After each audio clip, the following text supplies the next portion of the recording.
I used to think missing posters were for other families, the kind you pass on a light pole and feel bad for 5 seconds before the light changes. Then I printed my brother's face at 3 a.m. on a sputtering office printer that chewed paper like nerves. The ink made him look older. The word missing looked like a joke the city kept telling. The police took my report the way people take winter, reluctantly, with advice about layers. Adults leave, Sergeant Kravitz said, as if reciting a bedtime story to himself. Arguments, debts, new girlfriends. Give it 72 hours. He didn't look at the photo long enough to learn Denise's eyes. He looked at me just long enough to memorize my impatience. Denise isn't a drifter. He's the guy who texts home, even when I'm asleep, who returns library books 2 days early because lateness feels like theft. He once biked across town to bring me a charger I didn't need because I hadn't asked. When he didn't answer for 6 hours, I told myself my phone was broken. When it became 12, I told myself the tower was down. After 18, I called everyone who might have seen him. After 24, I listened to the voicemail he'd left me at 10:47 p.m., 8 seconds of static and a half sentence. If I'm not back by... And then the world swallowed the rest. His last shared location sat like a bruise on my map, a block between a shuttered mill and a freight yard where trucks go to molt. He left work at 9:10, stopped for gas, sent me a photo of a stupid billboard that said, "Be kind to your mind" in bubble letters, then nothing. The city at night is a mouth. The mouth had learned his name. Ola, our mother, pretended to drink tea. She held the cup, but never tilted it. Marco, my name heavy like a key in a fist, go back to the police. I did, and the front desk told me to sit under a TV that wouldn't choose a channel. Kravitz finally came out with a file so thin it felt like an insult. He used the voice people save for pets that don't understand toilets. We can put a ping on his phone, but if it's off, it's off. Did he have enemies? Drugs? Anyone mad? He had me, and a plant he overwatered. Does that help? He smiled without teeth. We'll keep an eye. Keeping an eye is not the same as looking. So I looked. I started where the map said to hurt. The freight yard after midnight is a different country, metal language, sodium lamps melting into fog. A night guard in a parka told me Denise's license plate had flashed on the inbound camera at 10:31, but not on outbound. I wrote that down, then wrote down the guard's name because names keep you from lying to yourself later. Fritz. He let me rewind the footage on a monitor that had learned resignation. At 10:31, Denise's car slid into frame, headlight cracked like a bad smile. A dark shape in the passenger seat. The frame stuttered, the way cheap cameras do when truth is about to prove expensive. By 10:34, nothing. Ghosts. I asked about the yard's back gate, welded shut since 19. He said it like a mantra painted on a door. I took photos anyway. Welds can be conversations. These had been freshened beads, bright where they should have dulled. Someone wanted the gate to look shut more than be shut. Back at Denise's place, I read his apartment like a detective who can only speak in nouns. Keys, wallet, shoes. His backpack gone. His laptop on the table, lid down but not asleep, a little heat in its skin. On the fridge, a shopping list with exactly 3 items: milk, bulbs, and tape.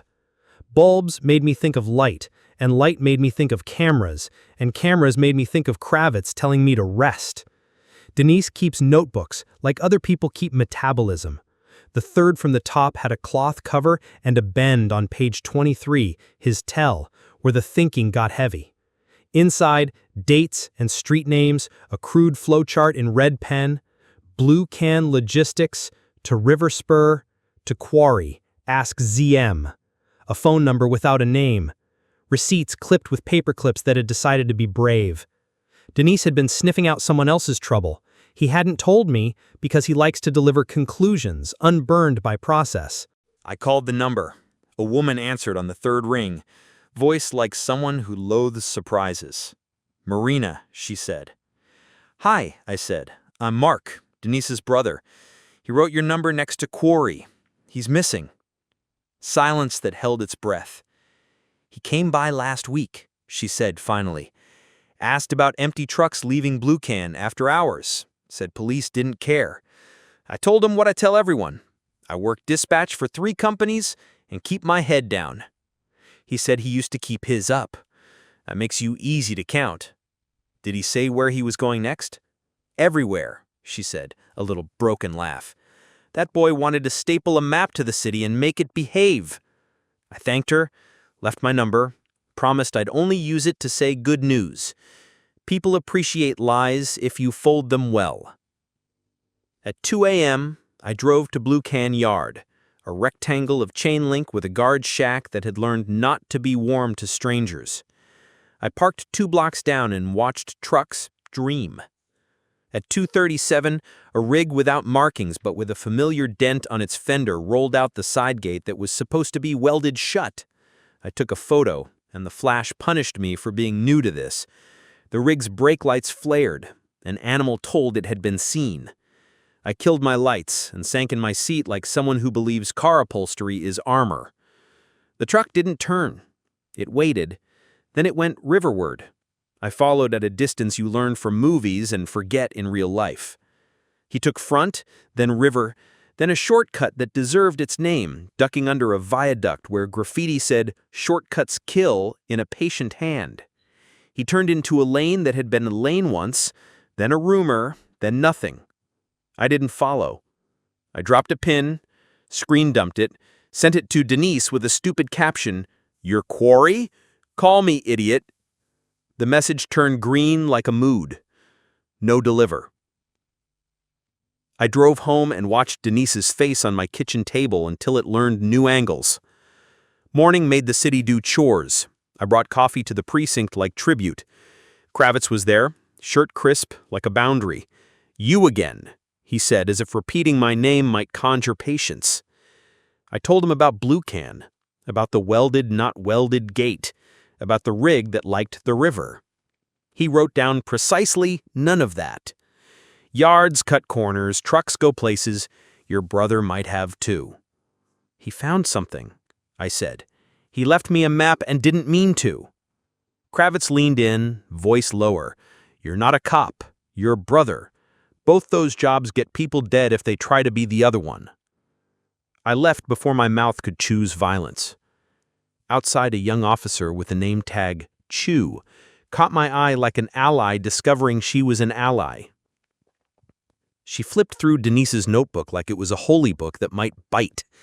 "You know this is all nothing until it's something," she said, but not unkindly. "Blue Can's on our radar for labor violations and manifest fraud. The quarry?" She tapped the note. "That's private land. The owner is a ghost with a lawyer.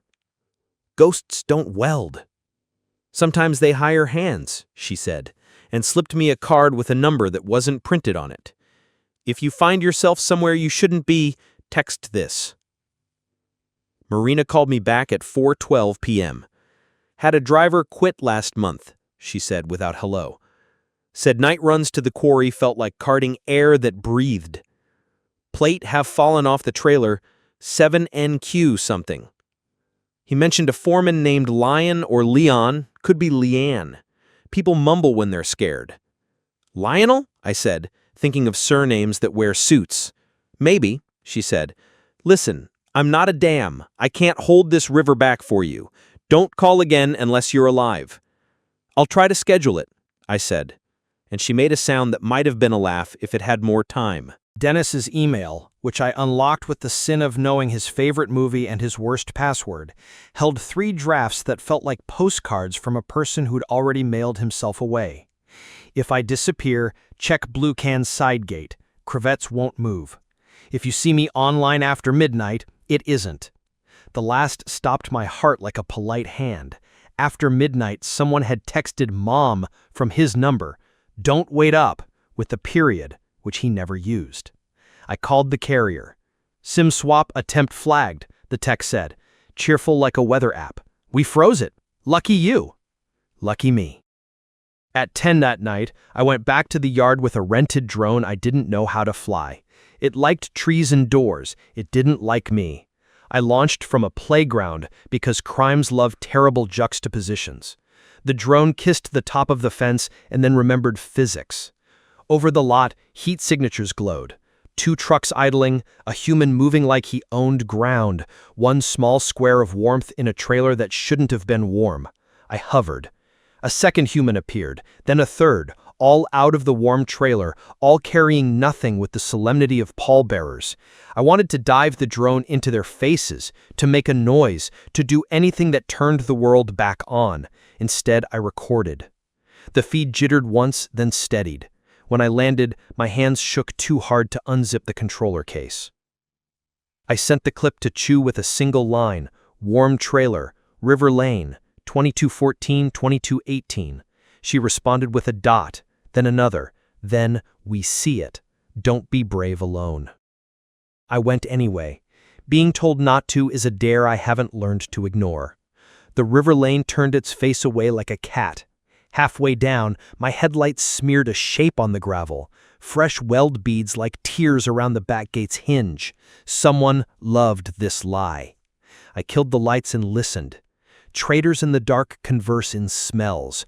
Diesel, wet metal, something sweet that didn't belong. Antifreeze? Blood? My brain refuses to know. A low horn from the far end, a language I didn't speak. I should have left. I went forward 3 more steps and met a man whose shadow had a gun in it.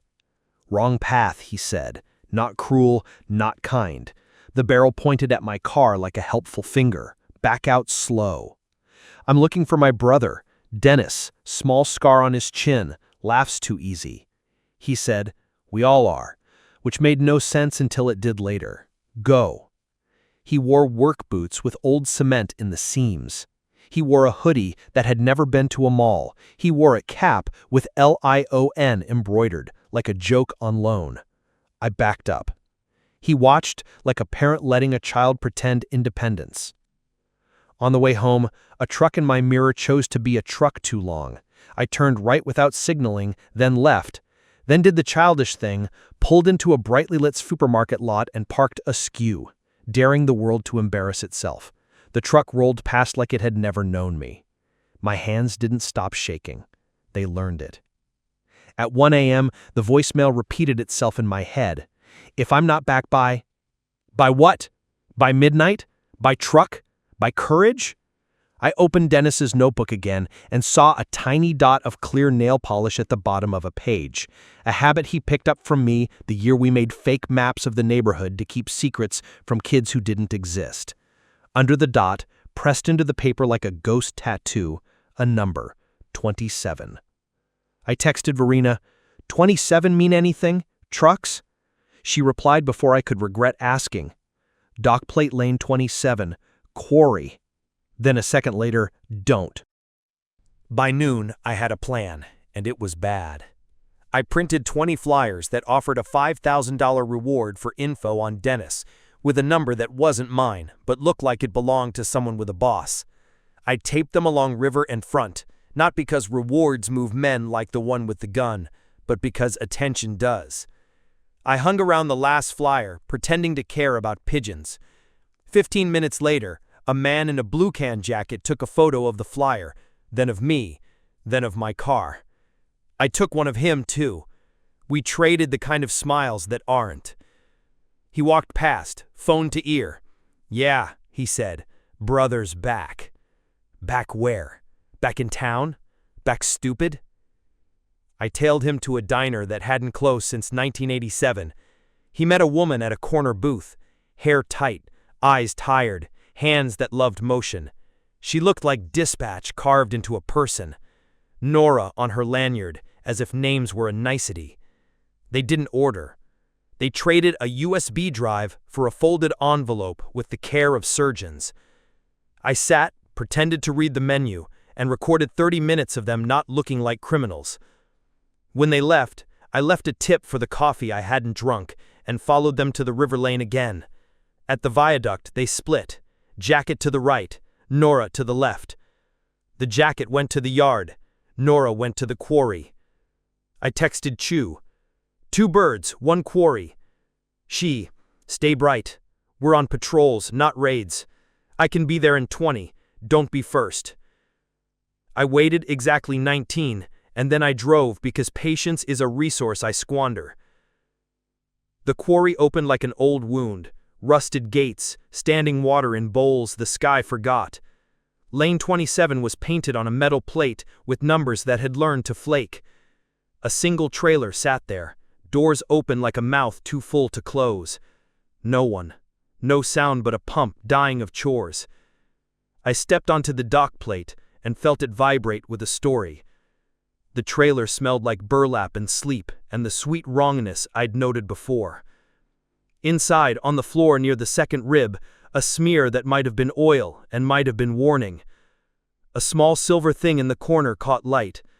A cheap keyring with a charm shaped like a fox wrench. Dennis's. I'd bought it for him as a joke when he fixed our sync with YouTube. I picked it up, and the world shut off. Not the light, my chest. Then the light too. The trailer doors clanged behind me, metal on metal like laughter without friends. "Wrong path," said a voice behind the door. Calm. The gun barrel was gone, but the authority stayed. "Back out slow wasn't your style." "Where is he?" I asked the door. Silence, measured in diesel heartbeats. Then, "He left. So should you." I looked at the floor ring bolts and thought about leverage. I thought about the drone video and how warmth travels. I thought about the pump noise. Pumps move air and water. Pumps have switches. I reached along the wall and found a panel where wall became a pinion. Behind it, a breaker labeled with someone's idea of humor. Lights, lies. I flipped both. The pump sighed, choked, stopped. The trailer dropped a fraction as hydraulics released. Outside, a man swore with the creativity of the underappreciated. I flipped siren. Because hope is dumb and often right. Something howled, distant, not this unit, but the quarry had friends. Sound carries. Men run. I crouched and peered through the door seam.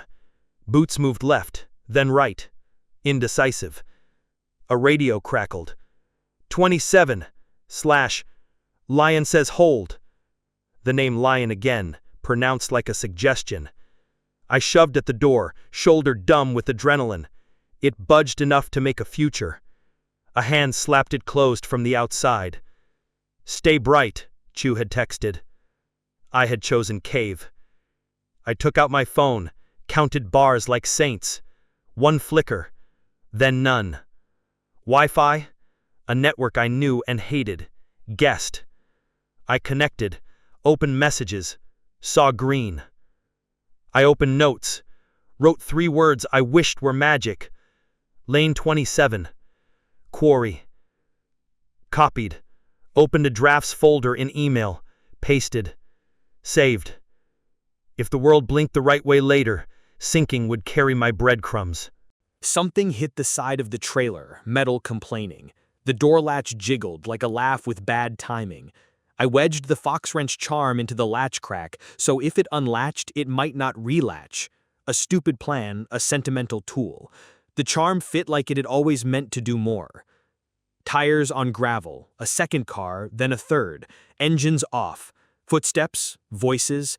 Police, no lights. I pressed my eye to the seam and saw a figure I wanted to hug and shake. Chu. Behind her, 2 uniforms, then a woman in civilian clothes with a cap low and a stance I recognized from the diner. Nora. Handcuffed. Her mouth did not agree with the situation. "Mark," Chu hissed, "step back." The latch twitched, the charm held until it didn't, and then the door thunked open with reluctance. "Hands!" someone ordered, a word that can be kindness or threat depending. I showed mine. Chu pulled me out by the collar like a sibling rescuing a sibling from a party. "You ruin plans," she said, but there was a smile in the sentence that told me plans had learned to adapt. Sirens now. The quarry's friends becoming mine. Men ran, men slipped. 2 fell hard on choices they'd made. One dove into the standing water like it wanted him. They dragged him out all cuffs and apology. Another tried the welded gate and learned it had opinions. "Nora," Chu said, to the woman with the cap, Want to tell me about guest? Nora considered being dignified, chose efficient. She said, he bought the skeleton, I sold him muscles. He thought that made him a runner. She flicked her chin toward lane 27. He's not here. He'll be at the spur. What spur? I asked. She looked at me like I'd asked for a recipe and brought no bowl. She said, River Spur, Low Bridge. He likes to stage transfers under the hum because sirens sound like water there. Chu pointed to a uniform. Lock this scene. We're going to church, she said, which I later learned was her name for the river's echo under the bridge. I went because stubbornness is my only cardio. No, Chu said, reading my thought. Then, front seat, quiet. She let me ride. I watched the quarry shrink in the mirror into a rumor I'd discuss in therapy. The river spur was a cathedral for machines. Bridge columns rose like beliefs. Shadows have their own electricity there. A white van idled with its rear doors open and no one in its driver's seat because cowards get out to direct. A man with a cap that said lion in stitched self-regard stood at the doors, talking to someone inside. The someone said nothing. The someone was bound. The someone had a scar on his chin. Denies, I said, a prayer plus a swear. Chu's hand was iron on my shoulder. Wait. She sent the two uniforms wide and low, called without fear, Police! Hands! The man turned and I knew two things at once. He was Lionel, and he had worn other faces so long this one wasn't tight. He didn't go for a gun. He went for the van door, to slam it, to make a truth. He got it halfway before a uniform clipped his knee and the door bit his fingers. He yelped like a god who'd stubbed a toe. The other uniform reached Dennis in 3 steps that took a year and cut his ties. Marco? Dennis said, voice like a boy whispering scary stories in our bunk bed. You look awful. You first, I said, hands on him like checking furniture after a move. He was light and heavier than relief. He was alive. Lionel tried to run into water like a man who'd married bad metaphors. A net of sound and orders and concrete put him where he belonged, on his face, learning new ways to hate gravity. He said nothing useful. He said a lot of things unprintable. He said lawyer like it could resurrect. They put him in a car that understood cages. Chu looked at me, and then at Dennis, and then at the van like it might decide to confess. Ambulance, she said into her radio. Then to us. You get the hospital and the long questions later. Save the short ones for now. Short questions. I had only one. Why? Dennis grinned the way he does when he hates crying. He said, because I saw something and I didn't like the shape. Because people kept vanishing and nothing moved unless you pushed. Because I'm like you. Try being like me less, I said, and he laughed a little and then clutched his ribs, because laughing is rude to bruises. Hospital rooms are bright enough to sterilize grief. Dennis got stitches and fluids and a lecture from a nurse who reminded me of our aunt, weaponized tenderness. Mom arrived and held his face like she was memorizing an improved version. You will never leave a room alone again, she decreed, which was both impossible and correct. Kravitz visited, file finally thick, eyes finally learning our names. He told me I had complicated things and then told me I had been useful and looked pained that both could be true. Chu stood beside him, not bothering to hide her satisfaction at the arrest. Lionel Keene and 3 nightmen, plus a consultant who has decided to be a better person than last week. Why didn't you move earlier? I asked Kravitz, still angry as a sport. He lifted a shoulder. Resources, proof, paper cuts that turn into paper cuts, he said, a man raised by bureaucracy.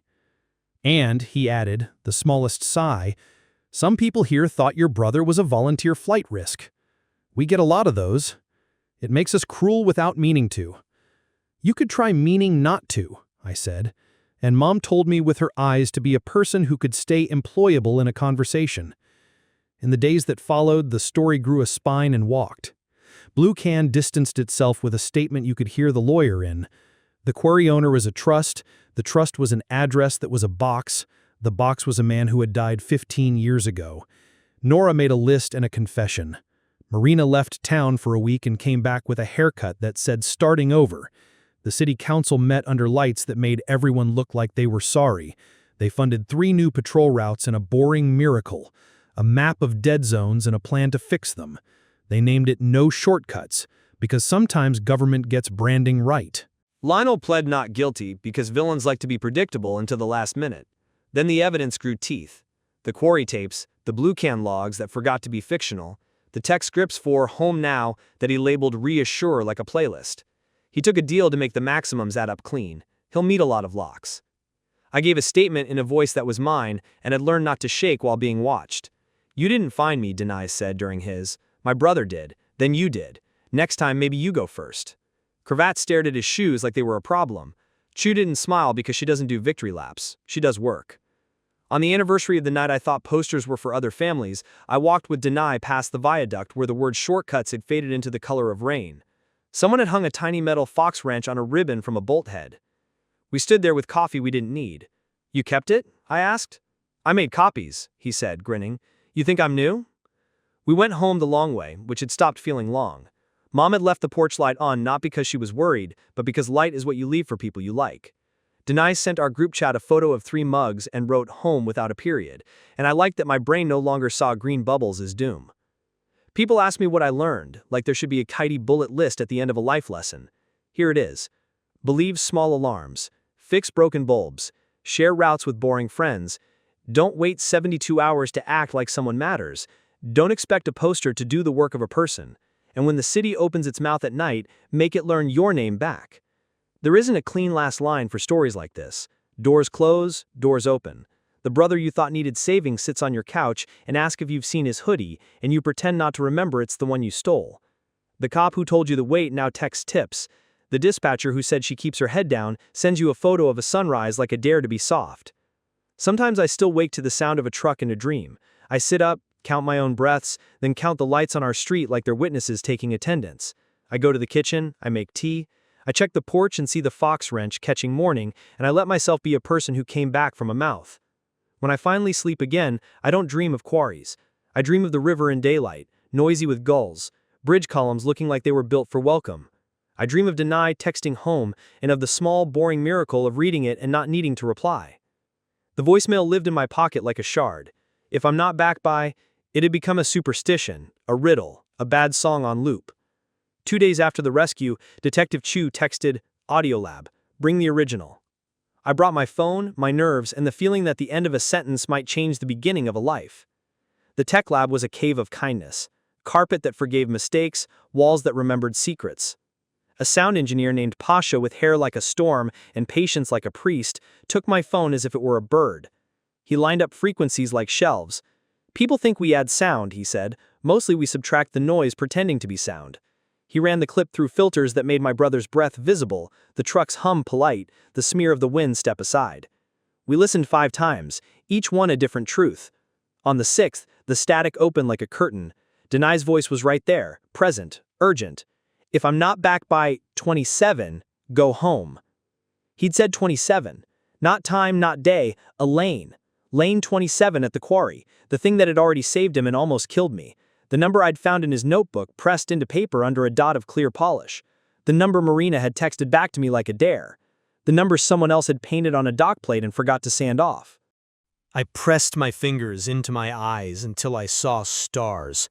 He told me, I said, and Pasha made the sound good people make when guilt tries to take credit for surviving. Chu walked me out into sunlight that had decided to be merciful. We'll enter the enhanced clip, she said. It makes the map make sense. She stopped near the steps, looked at me without her detective hat on. You did good. I did loud, I said. Sometimes that's good. Sergeant Kravitz was waiting by the curb like a man who'd decided to ask directions. His face had learned fewer defenses since the night at the front desk. Mark, he said. First time he used my name without the tired sigh. Got a minute? Chu opened her mouth to be protective. I nodded at her. I'm okay. She gave him a half-second that felt like a free trial. We stepped aside onto the courthouse grass that had decided to be merciful. You were right, he said, like a man admitting a diagnosis he'd fought. I shouldn't have filed your brother under adult's leave. You have a drawer labeled that? I said. Less cruel than I could have been, more cruel than my mother would have liked. Too many, he said. His gaze stayed steady. My daughter ran at 19. Not a crime, not even a rebellion, just left. I heard that voicemail in my head for months. If I'm not back by. But there was never a by. She's alive in Oregon, last I heard. He cleared his throat like he'd swallowed gravel. I got lazy about urgency. You reminded me it's a terrible shape for a habit.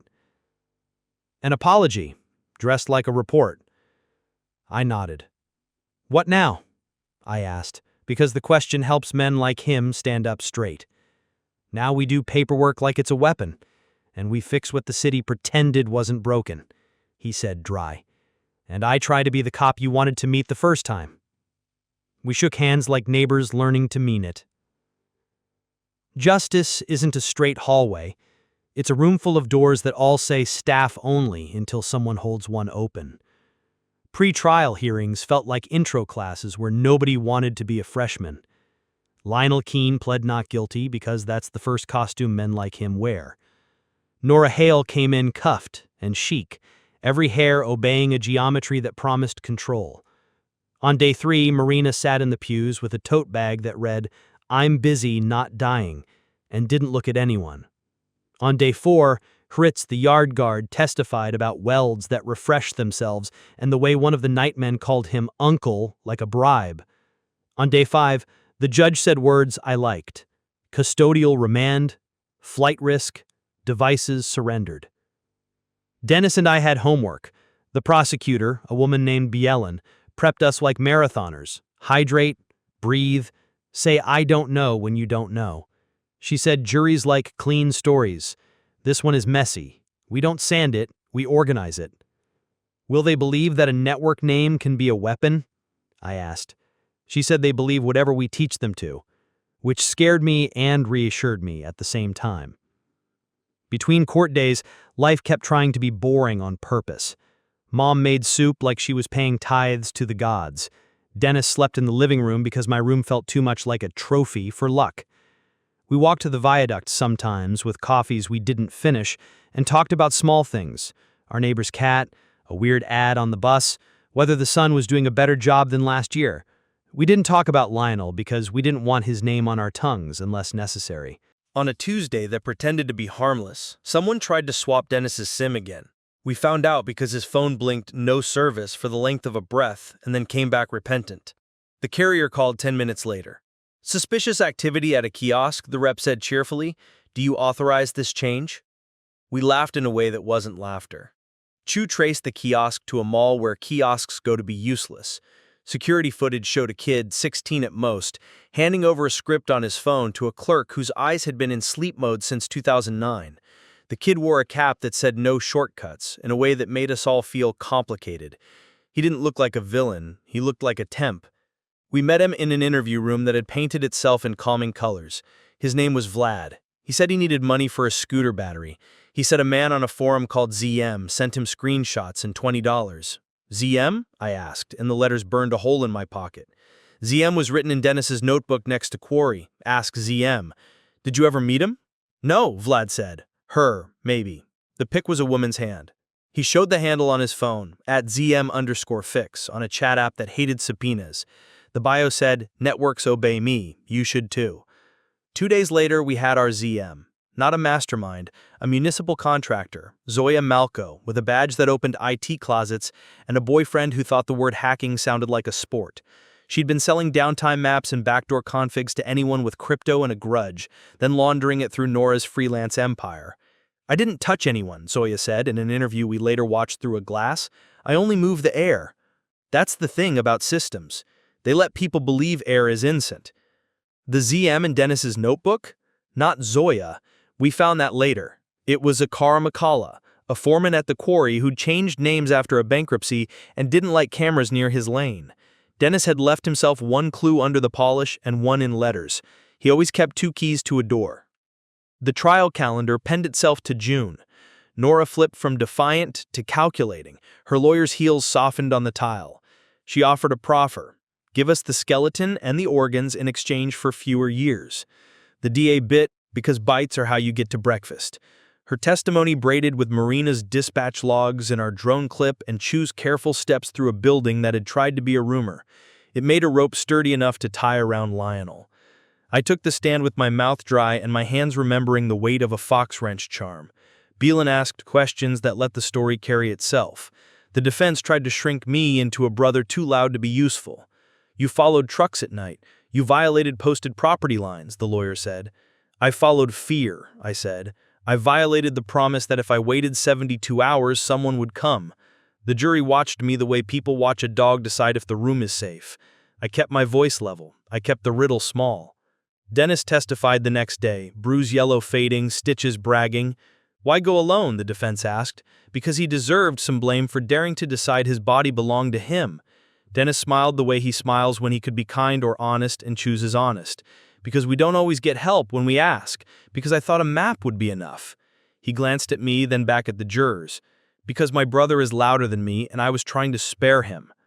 Did that work? The lawyer asked, smug. It didn't, Dennis said. Thank God.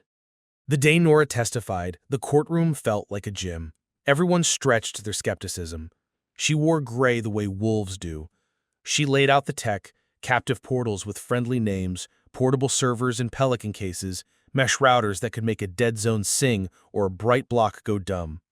I drew the city in networks, she said. Lionel learned to use my lines. He wanted everything tidy, a first hour that looked consensual, a text that soothed, a trailer that smelled like inventory. She didn't look at him while she said it. She didn't look at me. She looked at the judge like they'd been classmates once. On cross, the defense tried to make her into a woman scorned by a man she'd once half-loved. You're angry, the lawyer suggested. I'm employed, she said, by regret. And somehow the jury didn't roll its eyes. Somehow a room decided to let a complicated woman be both guilty and valuable. We won't get back the women who didn't get to be in our room. We did get names for some of them, buried in transports and logs and shifts labeled reassure. Families came to the courthouse and stood in corners with dignity that made me want to reupholster every chair. We said their names when allowed. We didn't say Lionel's name when not necessary. 2 nights into jury deliberations, I woke to my phone whispering a notification.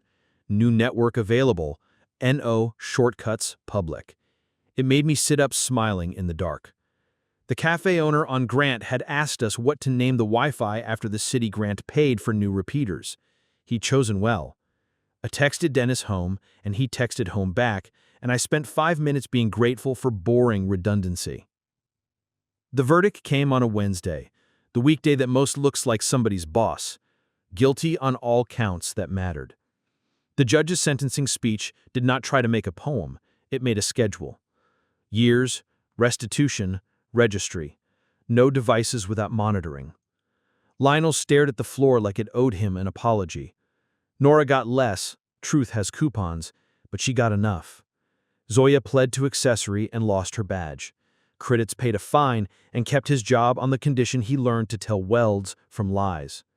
Kravitz stood next to Chu in the press photo, looking like a man who had learned the exact number of teeth to show. After court, in the echoing hallway, where justice always sounds like it came to the party late, a woman with lightning in her hair, Alina, sister to a name in our stack, pressed my hand. He used a text from my brother's phone, she said. He typed, "Don't wait up." My brother doesn't use periods either. It was ridiculous and holy, the grammars by which we know each other. She cried, then laughed at herself for crying, then cried because laughing had cracked the seal. I wanted to hold all their grief the way you catch babies when they try to fly. You can't. You stand close. Summer made an appearance like a celebrity who heard nice things. Dennis bought a plant he didn't plan to overwater. Mom learned to sleep without her shoes on. I went back to work and pretended spreadsheets were thrilling. Some nights, I walked past the old freight yard and thought about the man with the gun and the sentence, "We all are," when I said I was looking for my brother. I think he meant all of us are looking for our brothers all the time. I hope he meant he was tired of not being. The city rolled out no shortcuts like confetti no one was embarrassed by.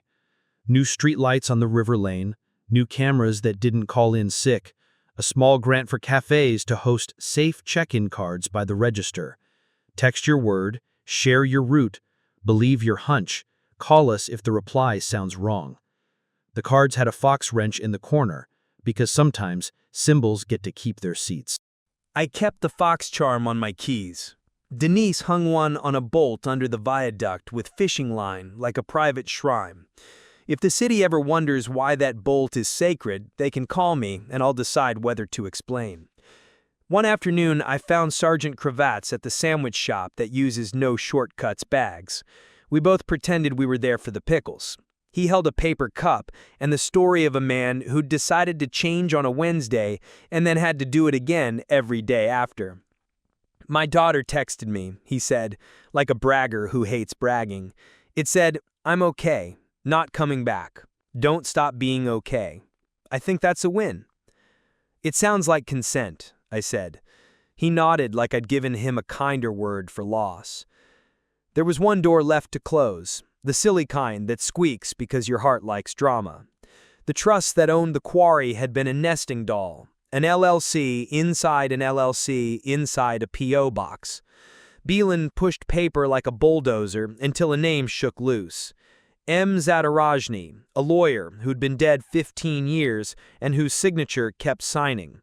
His nephew, alive, nervous, fond of vintage ham radios, had been using Uncle's stationery to keep the royalties from the quarry lease trickling. He swore he didn't know about the night work. He probably didn't. He paid a fine big enough to make us all feel petty and donated to the No Shortcuts Fund like a man trying to learn a new hobby. Zoya took a plea and gave a talk to a room full of IT techs who thought their worst sin was rebooting too slow. She said, "Your tools are not neutral. Your map is a weapon if someone else draws the legend." I hated her and respected the sentence. Both can be true. Nora wrote me a letter from jail. I didn't answer for a month, and then I did because ignoring things is not the muscle I want to grow. She wrote about being good at puzzles and bad at people. She apologized for the logistics, not the logic. She said, "I thought I was making tools. I was making guillotines with better UX." I told her to keep testifying for other cases, and then to go fix vending machines like our friend Ava in the other story had decided to. Maybe it's the path for women who hate the idea that pressing a button could be a trap. Denise started going to a group for people who'd been missing in their own lives and had to learn to reappear. He made coffee and didn't talk the first 2 meetings, and then wouldn't shut up in the third because he is my brother. He asked if anyone wanted to walk the river in daylight. They did. They took photos of the bridge columns like tourists who had figured out how to stay. In August, the city asked me to speak at a council session with a title that made me itch: Public Safety Innovations. I brought the fox charm and the voicemail and the map with lane 27 circled and said the sentence I wanted carved above some door: "Believe small alarms." A councilwoman asked if I thought citizens should be encouraged to intervene. I said I think citizens should be trained to be witnesses and taught not to be obstacles, and the city should get there before we do. Choose sent me a text later, a clapping emoji, and the words, "Gold star, citizen." Cravats texted a period, which meant more than his earlier lectures. On a Wednesday, because life favors Wednesdays for anticlimax, the cafe on Grant put up a little sign by the register. "Need help? Tell the barista you forgot your fox." I watched a young woman use it with the grace of someone who'd practiced in a mirror. The barista nodded, asked the man beside her to wait, and called a cab for her with a cafe account. The man frowned like a child told math existed. The world did not end, it just shifted its weight.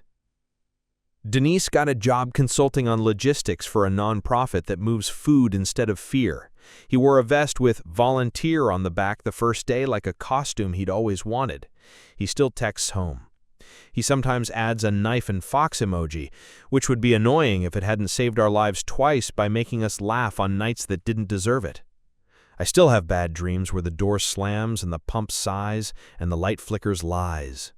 When I wake, I press play on the voicemail and listen to him say 27 like a key rolling across a desk. Sometimes in the morning I count the streetlights outside our place and text Chu, on or out. She replies with an emoji that means working on it, and sometimes with a photo of a crew replacing a bulb at 3 a.m. It's the ugliest, most beautiful thing I get all week. On the first anniversary, we threw a small barbecue on the stoop with neighbors who had learned our names because sirens had. Mom brought cutlets and the story of my birth for the 17,000th time. Liv from down the hall brought a cake that said, "No shortcuts," in icing that tried its best. The kid from 3B played a song on a battered guitar that had 6 strings and a lot of faith. We hung the fox charm on a nail by the door and didn't lock it until midnight. Later, Denise and I walked to the viaduct with 2 coffees and a ribbon. He tied a new fox charm beside the old one because rituals need replenishing. "You think someone will steal it?" he asked.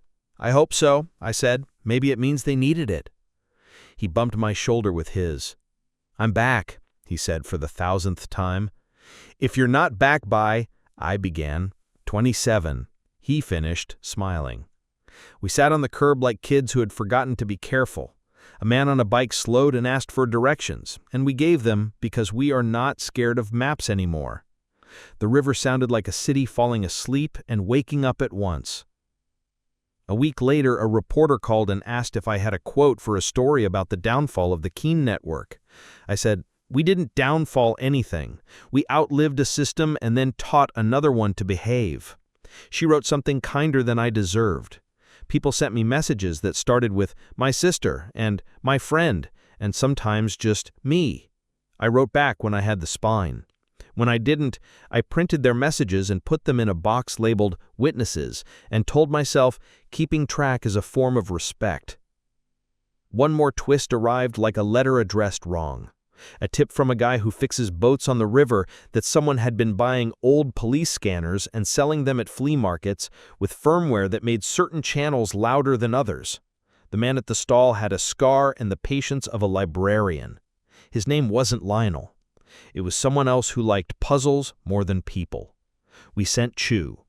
She sent community affairs in polos that said city. They bought 3 scanners, then bought his Kime, then bought him out of our story by offering him a job installing legitimate weather radios in community centers. Sometimes you hire the arsonist to be a firefighter. Sometimes the arsonist says yes. People want a perfect ending. The world gives you maintenance schedules. We keep an eye. We look. We replace bulbs. We move routers. We tell kids at the mall that SIM swapping doesn't make them ninjas. We apologize to each other more than once. We laugh in kitchens like we invented soup. On a cold morning in late fall, I got a postcard with no return. A beach with a lighthouse that looks like a joke. The back said, "I'm okay, not coming back. Don't stop being okay. K." Krevitz's daughter, I guessed. He didn't need to know, or maybe he did. I brought it to the station and left it in an envelope on his desk, with one word on the outside: light. He looked at me later and nodded once like a man who decided forgiveness was a hobby worth time. Dennis and I started a tiny project with a dumb name, Foxline, a hotline that is mostly a group chat. If you're walking home and something feels wrong, you text us, and 3 people who like you watch your dot move and say dumb, encouraging things, and call if the dot stops being dotty. It cost us $10 a month and a spreadsheet. The city later offered a grant, and we said yes and no. Yes to more lines, no to bureaucracy that wanted to own our Fox. Mom still leaves the porch light on, but sometimes she forgets, and that's the victory. The light is for comfort, not survival. Home is a text we send each other without periods. Vermouth is a word we don't use unless we're joking. We've learned new ones. The last time I saw the quarry, it had been remade into a park no one would admit used to be a wound. Kids ran where trucks idled. A plaque near lane 27 didn't say anything clever. It said names and dates and the phrase, "We fixed what we could." A worker installing a bench asked if I liked the placement. I said it was perfect because sometimes mercy can be measured in where you sit. The voicemail lives on my phone still. I don't delete it because I'm sentimental, and because it reminds me that a partial sentence can be a whole map. Sometimes I play it for people who ask what I learned. I tell them, learn the shape of your friend's home text. Learn the sound of a lie that uses your punctuation. Learn the difference between a welded gate and a gate someone loves you to believe is welded. They nod, some of them. Some of them roll their eyes. Most of them go home and tell someone where they are. One night, walking back from the cafe with too much caffeine and not enough sense, I saw a kid peeling a missing poster from a pole. I almost snapped, and then I didn't. He was replacing it with a newer one. The old ink had faded. He smoothed the new paper with care. "You know them?" I asked. My cousin's friend," he said, not looking at me. "Cops say adults leave. Sometimes they do. Sometimes they don't. Either way, we look." He nodded and handed me a staple gun like a baton. We finished the block together. He asked about the fox charm. I told him enough. He told me he was 17 and applying to a plumbing apprenticeship. We shook hands like neighbors, which we were. When I got home, Dennis was on the couch reading an article about mushrooms that clean soil. "You okay?" he asked without looking up. "I'm okay. Not coming back. Don't stop being okay." He snorted. "Mom's going to frame that postcard, you know." I said she can frame whatever she wants. She earned walls. We ordered dumplings and argued about which sauce belongs to which dumpling like men who had the luxury to do that. I set my phone face down and the room stayed a room. No alarms, no guest popping up like an uninvited neighbor. Just the porch light and the bench by the window, and our mother humming in the kitchen because she wanted to and not because she had to.